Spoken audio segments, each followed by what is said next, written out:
We are going to talk today about the blind contour line drawing. Most people think when they hear the words blind drawing that we're going to close our eyes and pretend like we're blind. That is not true at all. Instead, when you are drawing something blind, as we are about to do with this object on the left here, you instead try not to look at your drawing. That's why it's called blind, but you still focus your incredible close attention on all the details of the object that you are drawing. You don't close your eyes and pretend like it's not there. So this is a technique that helps you develop your observational skills, even if your drawing itself doesn't look great. Now, most people just try not to look at their drawing and it doesn't work out. They cheat.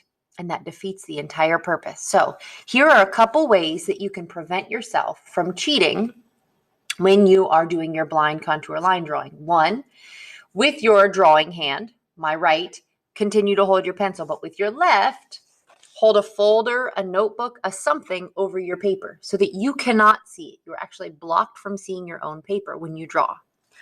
Or you can take an extra piece of paper out of your notebook, divide it into fourths, because otherwise it gets a little bit too floppy. Take that paper and poke your pencil through. Then you're going to hold your pencil below where that paper is. See how you can't really see my drawing paper? Perfect. So I'm going to continue to work this way when I demonstrate, even though it blocks you from seeing my drawing, because it'll block me from seeing my drawing as well. So for a blind contour line drawing, you're drawing the outside edges of this object. So I'm going to begin with the center circle. I'm going to focus carefully on that center circle.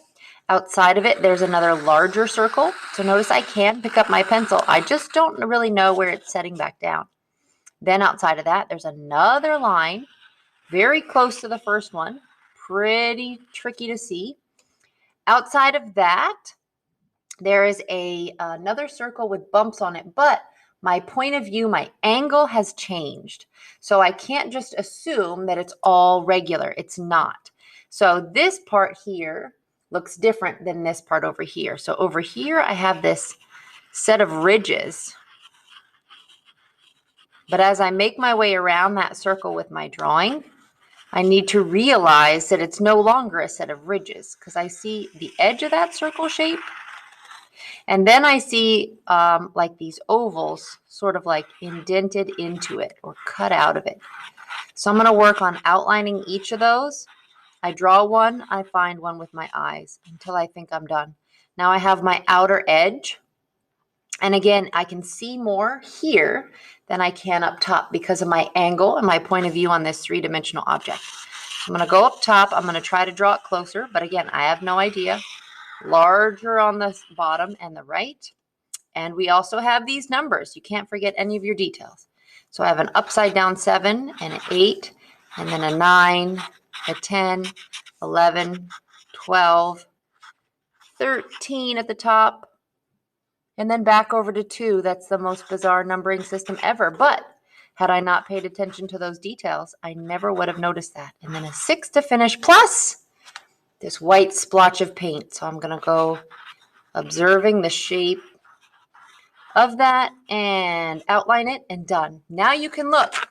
It might not look like it makes any kind of sense, but what I did was I helped my eyes to focus on the object that I'm drawing and not so much my paper.